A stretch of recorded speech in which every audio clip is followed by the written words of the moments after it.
inside.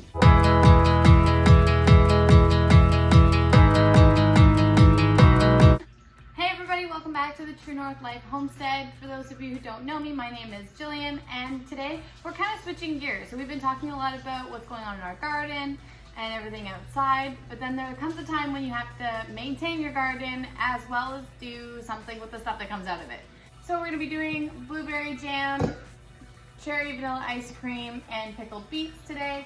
We do have some banana peppers as well, but they're not quite ripe yet, so we're gonna save those for another time. So we've got, also we're gonna be doing a loaf of fresh bread today, and we are doing burnt end brisket for dinner tonight, so that's going in the smoker. So there's a lot going on kitchen food wise today, so I thought I'd bring you guys along for the journey.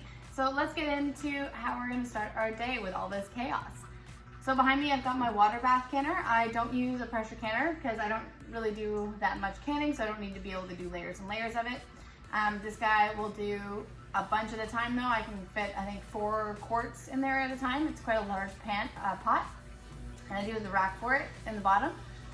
So today we're gonna be doing the smaller cans for our jams and the larger cans for beets. And then this guy is just gonna go straight into the freezer because he's going to be ice cream for later. And so I guess we'll get started with our beets because they're gonna take a little bit of time and they're a bit of a messy process. So I kind of like to get that out of the way before we get into some other things. So let's get started on that. Alrighty, so we've got 3 pounds of fresh beets from the garden. These guys are going to go in to boil. And then we're gonna save a little bit of the water, so we're just gonna let them do their thing. About getting into homesteading, we're gonna be using a lot of pots today. So if you're thinking about it, I would invest in high quality, large pots if you're gonna have a garden. I've got our cans laid out for today. I'm not gonna go super into canning here because there are a million really awesome canning videos out there with people that have been doing this a lot longer than I have. So you guys can go ahead and check some of those out. I'm just gonna be doing the basic kind of what we're gonna be doing here. So these guys are all brand new. We're gonna sanitize them. They're gonna go into boiling water in our canner, in our water bath canner for 10 minutes. The snap lids are gonna go into a container as well, just to soften up the wax on the outside. And then we are going to put our product inside of it when it's ready to go. We are going to seal the lids, put them back, and we only do this finger tight. Put them back in the water bath canner and then let them pop. So you'll hear that when they're all ready to go. And then you can tighten those lids, give them a bit of a wipe off, and you're ready to go. I like to do all of my canning in smaller jars. So the recipe that I'm going off of today calls for 1 quart jar. So I'm gonna be using half quart jars instead, so 2 cup jars. And for the jams, I'm going to be using the small ones. I like using the small ones because it's easier to give them away as gifts because you have more of them available. Also, if you're going to be keeping these, we don't go through jams that often or pickled products. So when we open them, we like to have them with specific meals.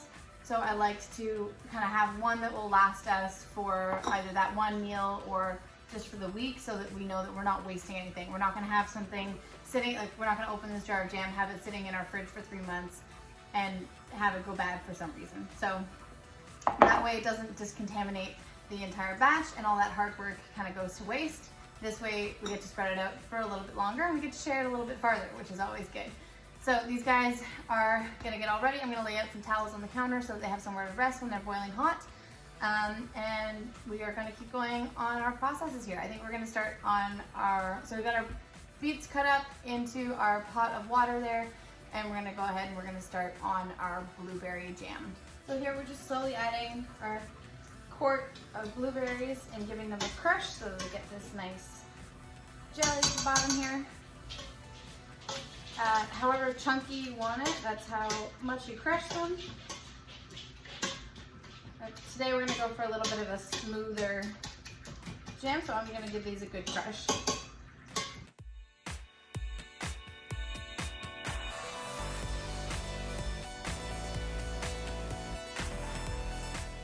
For our blueberry jam here, we've got just under 4 cups.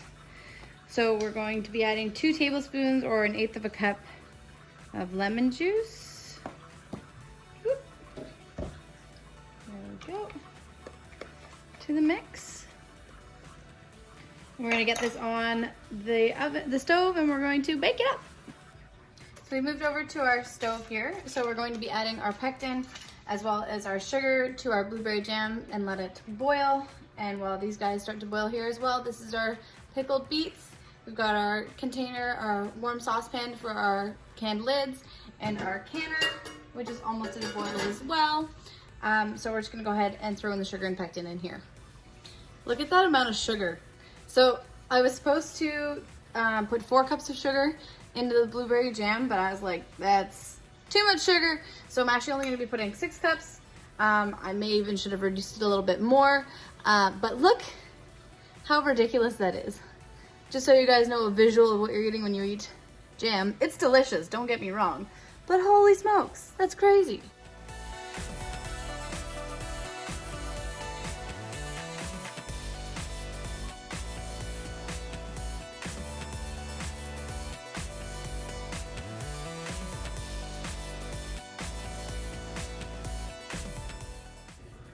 All right, so we're just gonna let that cook down, and hopefully we'll be able to can our blueberry jam real soon.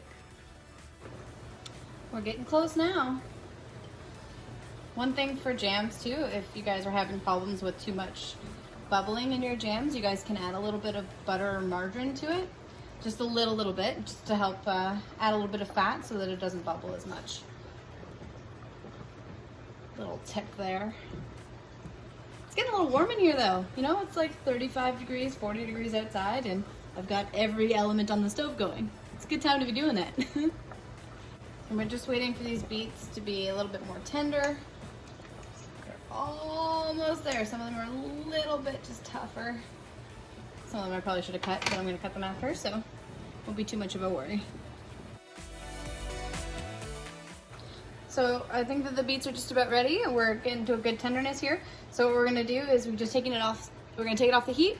I'm gonna save 2 cups of the water that it's in, and we're going to strain out the rest for the beets.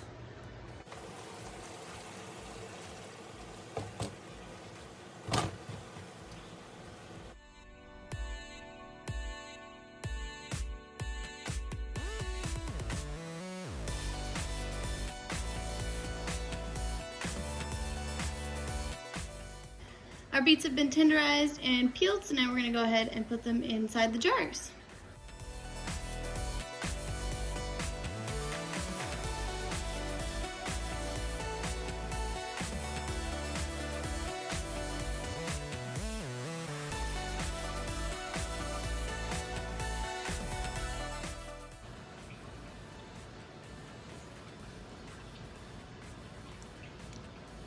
Yum.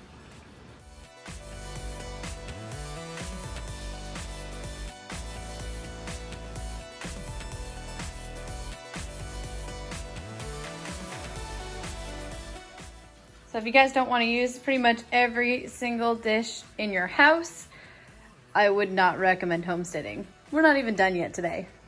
Right, Noodle? We still got lots to do.